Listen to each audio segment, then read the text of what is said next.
व्याकरण। आज का हमारा घटक है क्रिया भाग 2। इसमें हम सबसे पहले क्रिया के भेद देखेंगे। क्रिया के मुख्यतः 5 भेद होते हैं: सकर्मक क्रिया, अकर्मक क्रिया, संयुक्त क्रिया, सहायक क्रिया और प्रेरणार्थक क्रिया के भेद। नंबर 1, सकर्मक क्रिया। जैसे राजू पत्र पढ़ रहा है। दूसरा वाक्य, दादाजी फल खा रहे हैं। तो इन दो वाक्यों में, पहले वाक्य में रेखांकित शब्द पढ़ रहा है क्रिया है, तो दूसरे वाक्य में खा रहे हैं यह रेखांकित शब्द क्रिया है। सकर्मक क्रिया की पहचान करने के लिए क्रिया के साथ क्या, किसे, किसको आदि प्रश्न करने पर उत्तर मिलता है तो समझ लेना चाहिए क्रिया सकर्मक है। जैसे राजू पत्र पढ़ रहा है, इस वाक्य में पढ़ रहा है क्रिया है। अब हम प्रश्न करेंगे, राजू क्या पढ़ रहा है? उत्तर आया पत्र। तो क्रिया, तो इसमें इस क्रिया का कर्म है पत्र। पत्र इस वाक्य में कर्म के तौर पर कार्य करता है। वही दूसरे वाक्य में अगर हम देखें, क्रिया है खा रहे हैं, तो इसमें अगर प्रश्न करेंगे दादाजी क्या खा रहे हैं, तो जवाब मिलता है फल। अर्थात फल यह कर्म है। अर्थात इन दोनों वाक्यों में कर्म होने के कारण यह सकर्मक क्रिया है। कर्मक क्रिया की परिभाषा देखते हैं। जिस क्रिया का प्रभाव उसके कर्म पर पड़ता है उसे सकर्मक क्रिया कहते हैं।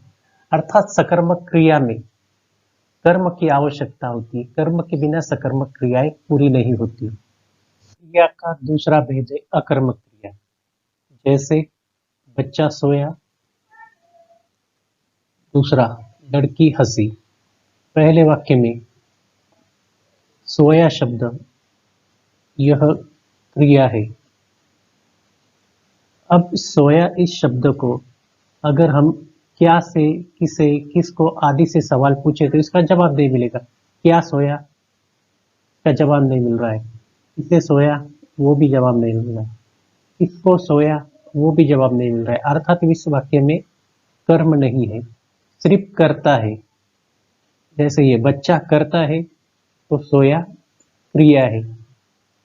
अर्थात इस वाक्य में कर्म नहीं है, लेकिन फिर भी वाक्य का अर्थ पूरा हुआ है। तो ऐसी जो क्रियाएं होती है जिनमें कर्म नहीं होता उसे अकर्मक क्रिया कहते हैं। दूसरा वाक्य देखिए, लड़की हंसी। इसमें भी हंसी शब्द जो है वह क्रिया के तौर पर कार्य कर रहा है। यहाँ पर कोई क्रिया हुई है, हंसने की क्रिया हुई है, इसीलिए हंसी शब्द क्या है? क्रिया है। तो लड़की शब्द करता है, लड़की शब्द करता, तो हंसी शब्द क्रिया है। अर्थात इस वाक्य में भी कर्म नहीं है, लेकिन फिर भी वाक्य का अर्थ पूरा हुआ है। इसीलिए ये वाक्य भी अकर्मक क्रिया का वाक्य है। अर्थात अकर्मक क्रिया में कर्म की आवश्यकता नहीं होती है। अब देखते हैं हम अकर्मक क्रिया की परिभाषा। जिस क्रिया का प्रभाव उसके कर्ता